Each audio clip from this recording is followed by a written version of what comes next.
Point Break versus Point Break. This is what you get when Hollywood producers just really don't understand millennials. Where the first Point Break had its moments of absurdness, it will never quite reach the next two insurmountably dumb moments the remake achieves. The remake goes so far into extreme sports spiritualism, it not only completely loses touch with reality, but also just about anyone watching it. When the film came out, many critics called the film a collection of YouTube extreme sports clips tied together with a razor-thin plot. Honestly, that feels like an accurate take on the film. But I feel like that's too kind of a statement for this film, given how much it deviates from the original source material. The remake and its overall theme is a real strange turn for a director that had made rather grounded films like Invincible, starring Mark Wahlberg a few years prior. What? No! I say this because of how odd and out of touch the remake ends up being. What's even stranger is that the director pitched the movie after it was in development hell for about 2 decades, so he got to make the movie he wanted to make, which just raises more questions about the film, and how it goes to become such an odd collection of extreme sports clips that is just a montage of a film. But let's dive into both films. Let's break our typical formula and compare the casting choices this time before we dive into the intros of both films. The original Point Break had cast members that were not only influential in the past decade, but would go on to reshape action films in the future. You have Patrick Swayze, who was an icon in the 80s, thanks to films like Red Dawn and Dirty Dancing. The 1991 film also has the immortal Keanu Reeves, who was really best known for Bill and Ted, but would springboard after this film into countless action films. And also Gary Busey. Hi, Blowfish. But the remake, on the other hand, has next to no one even remotely memorable. I've been trying to wrap my head around the cast and if I'd ever seen them in anything else. There are select characters that have next to no screen time that I've seen in other films, but the main cast are just the most generic cast of male actors I've ever seen in one film. You have Luke Bracey, who I really just started referring to as Logan Paul.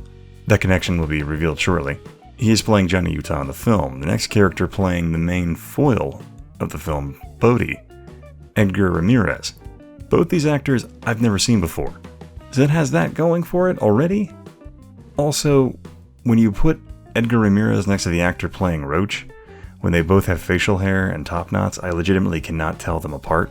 Might be a Millennial 1.0 problem, but most likely I'm just too old and out of date to understand the appeal. The remake actually almost had Gerard Butler to play Bodhi, which in some respects would have given the film potential star power, and also what it needed to make the characters even remotely memorable. But I think at some point, he read the script, got confused, as I did watching the film, and backed out, which was probably the right call for Butler. Alright, now that we've explored the casting choices, let's go ahead and explore the intros of both films. The remake opens up on Johnny Utah, which in this film isn't his actual name. Apparently it's Brigham, but the film pretty much never revisits that, so I'm going to keep calling him Utah. Sorry, sidetrack. But anyway, Utah and his friend Jeff are about to ride a series of ridges, which apparently hasn't been done before, and will be a huge thing for their sponsors and their YouTube channel. So in this universe, Johnny Utah is a YouTuber who does extreme sports. So the intro starts blaring generic music that is somehow supposed to illustrate the extreme nature of the film. And when we get to the end of them riding the ridges, Johnny jumps to a freestanding large rock and lands it. His friend, however, overshoots it, and we get this scene. This very odd and basically comical scene. I honestly had to stop the movie and just laugh. The scene looks to me like Utah all he had to do was just grab his friend and pull him over the handlebars of the bike. But because they want a forced drama and emotional intrigue into Utah basically causing the death of his friend.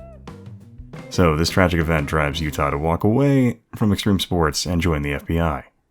Honestly, I think given the shallowness of some of the large YouTubers, I feel like the aftermath would potentially have played out more like this. Alright, it's been a bad day for the Utah Extreme channel, right?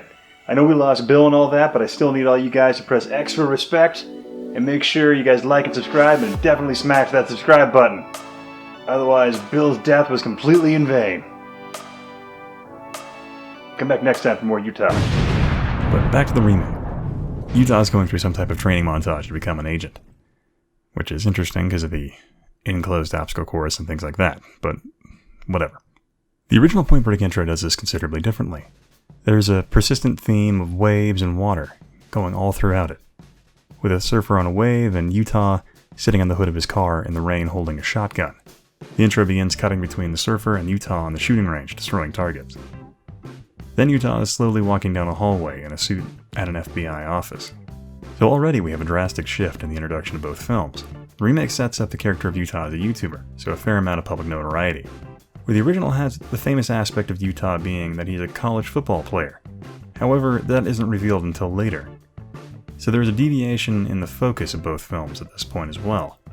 It's clear by this point that the remake has more than just surfing in mind for its sports section, where the original kept the film pretty centered on surfing, and a little bit of skydiving. The remake, on the other hand, sets itself up with just way more sports.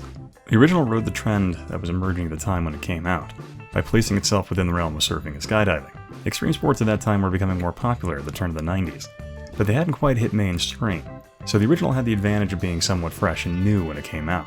The remake, however, takes the extreme sports angle just too far, with the characters doing all kinds of over-the-top things that will be explored later in this review. Where both films actually stay together for a short period of time is actually where Utah's at the FBI.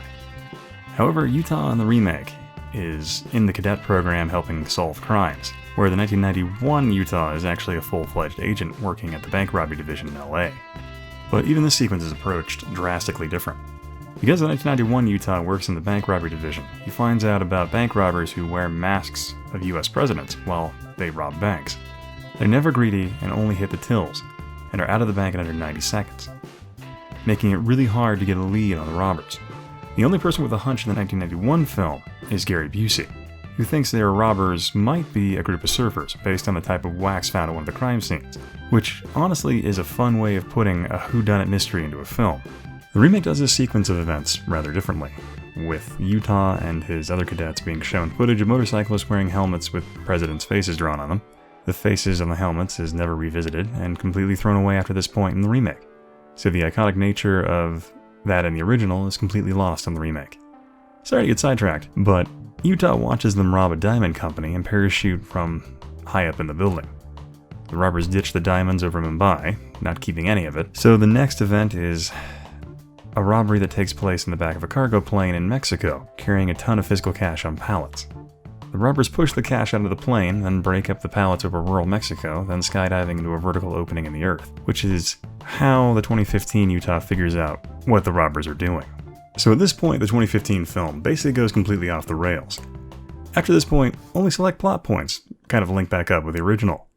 But basically, 2015 Utah notices that the robbers are doing something known as the Holy Eight, where extreme sports enthusiasts will have to complete a series of challenges. Basically, you do all 8 and you get a prize, only there is no prize because the vast majority of humanity has no idea what you're doing, because it's real dumb. The 2015 Utah even goes as far as to give a presentation about what the robbers are doing, and I'm surprised any of the FBI personnel watching didn't go blind from chronically rolling their eyes to the back of their heads at how dumb this is. Ultimately, most of the FBI thinks Utah's theory is dumb and just dismiss it, like any sane law enforcement personnel would do. Only Utah's boss doesn't, and sends Utah to meet up with an FBI field agent in Europe, who is basically Gary Busey from the original, only has far less screen time, and far less is added to the film by his character even existing. The key difference here is that the original gave at least a little bit of police work in terms of who the robbers were. The film gave a good idea of how 1991 Utah felt, pursuing his hunch by pretending to be a surfer, and how silly the task was. So much so that his boss didn't really directly support the endeavor. The remake, however, plays this extreme sport thing completely straight, which given the odd nature of the robbers' MO makes just about no sense. The motivation of the robbers in the remake is pretty weak as well. They're doing it for the Holy Eight Challenge and basically give away the money they get from the jobs, which is because they're being funded by a rich European. The 1991 film has the robbers as basically people who don't want to live within the system and just want to have an endless summer and not work. Which, granted, it's silly, but not as over the top as the remake when you consider the robbers in the film basically have a free ride to do all the stunts they want and require no reason to rob places aside from sticking it to the man, and because nature needs a guardian. Moving on from this point, both films seem to diverge pretty widely. The original has 1991 Utah starting to surf, where he's met with considerable difficulty, in the task. So much so that he's saved by a random woman on the beach who reprimands him for sucking at surfing. At which point, Utah begins to beg the woman to help him learn to surf, which opens up the doors to that community. So this is taken in an entirely different direction in the remake. Once Utah establishes that the thieves are going after the Holy 8 Challenge extreme sport thing, he somehow knows that there will be deep ocean waves that may attract the thieves to achieve one of the trials. But let's discuss for a moment how dumb these challenges are, and basically, not connected they are. The FBI, when solving crimes, tends to do things using a lot of data to come up with a conclusion, which is really not considered here in the remake. Utah just knows that this is the place the robbers would go to. Utah goes out to the open ocean to surf a large wave. When he gets there, he finds a ton of people surfing the waves in a really large yacht owned by a rich Frenchman. So basically, Utah goes for a large wave, and so does the main robber. We don't know this at the point, but it's pretty obvious.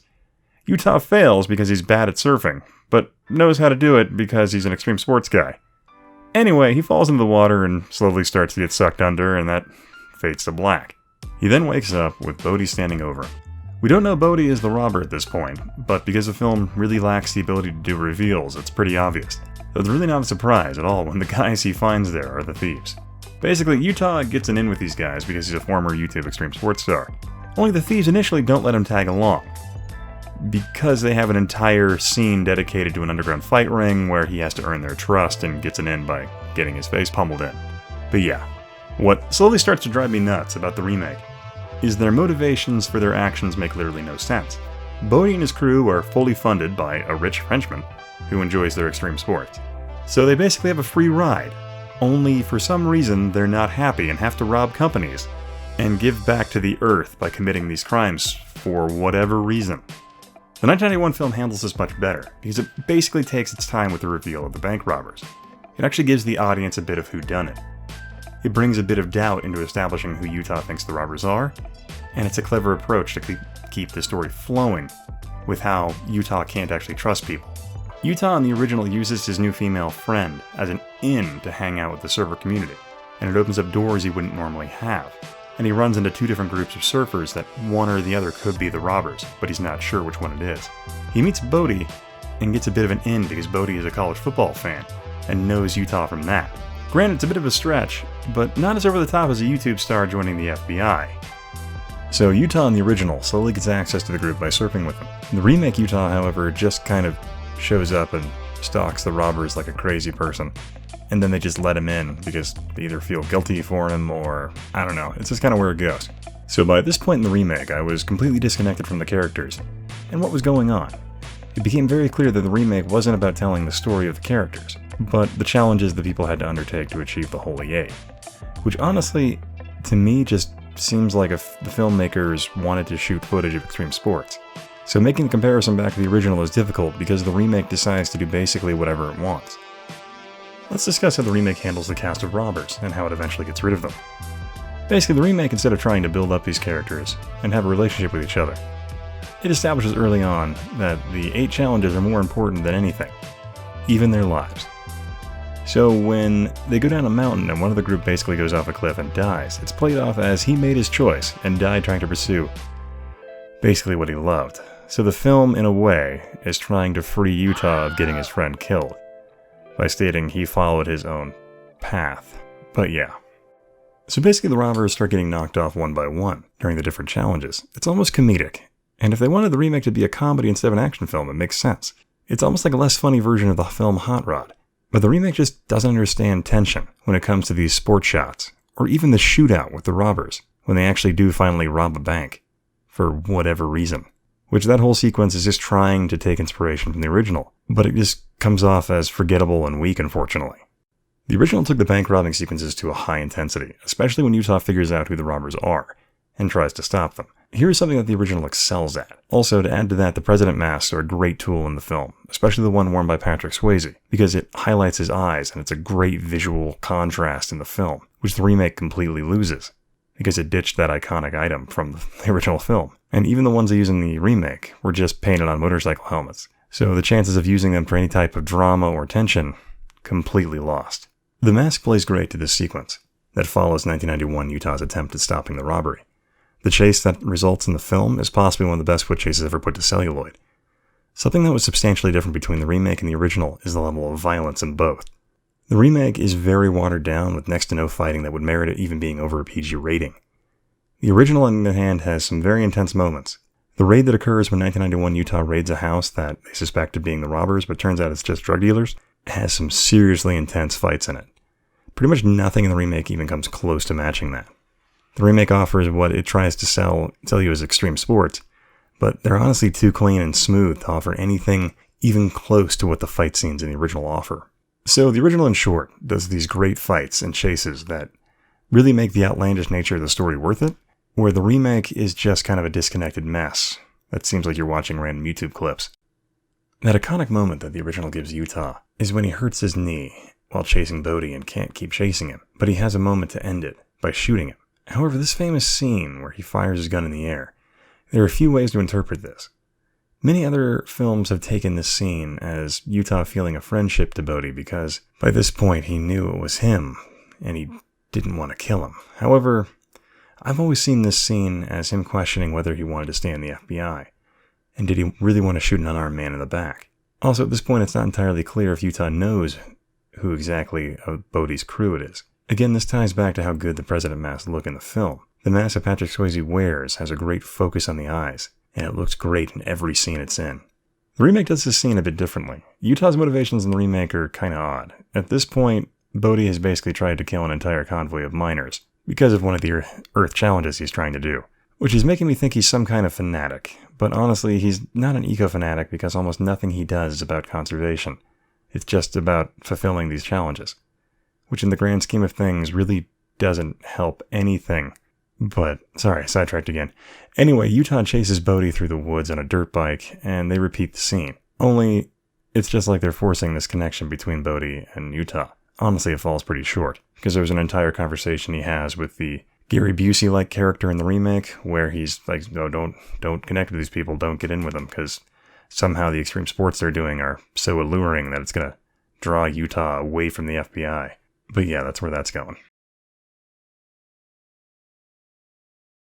Basically, after this point, the film kind of redoes the bank heist that Utah is forced to help in the 1991 film. Only in the remake, the crew of Bodhi is robbing a random bank on a mountain. So basically, the whole shootout is really awkward and poorly done. The shots are slow, and the shootout is really bad. But basically, they try to recreate the chase scene that defined the intensity of the original, and the 1991 film did action extremely well. Those shots were well done, and in turn, the remake really doesn't do it well, because the timing is all wrong, and the way they do it is just so slow and poorly paced. It just feels like the director is honestly checking the box so he can move on to the next extreme sport. Basically, the scene ends with a twist. Instead of him fighting Bodhi in the descending cable car, he is actually fighting the girl he was hooking up with in the film. So basically, it ends with him killing her, and when they get to the bottom, Bodhi is waiting for them, and then he runs off, and the remake cuts to the FBI trying to find Bodhi, who, instead of taking the money from the bank robbery, decides to try and climb a mountain in Venezuela, where it's a whole drawn-out sequence where one of Last Bodhi's followers dies because they climbed a mountain with no safety gear. And it ends with Bodhi and Utah going off the cliff and somehow surviving. So the original has a great sequence, kind of like this, where Utah dies out of a plane with a parachute while he's trying to capture Bodhi. It's a much more intense scene and demonstrates how committed to taking down Bodhi Utah has become. The remake, on the other hand, just kind of does this sequence with Utah running at Bodhi, and then they go over a cliff and land in the water, where it's really, there's no tension there, you don't necessarily know what's going to happen, but you're pretty sure they're going to live. But yeah. So the remake just kind of makes a lot of perplexing choices that tie into all this Earth Challenge narrative. The original made a choice that it would be cool to see if a chase without a parachute, and it worked out. Where the remake just really didn't know where to go once they got to the top of the mountain, so they figured, hey, let's just throw them off a mountain, they'll land in water and somehow survive. Despite the fact that landing in water from that altitude would break bones and probably cripple people no matter how disturbed the surface of the water is. But whatever, I'm sidetracked again. But moving back on to the story. There's a lot I'm leaving out because, quite frankly, the remake and the original differ considerably. Something both films do, for example, that is kind of a last choice the movie could make.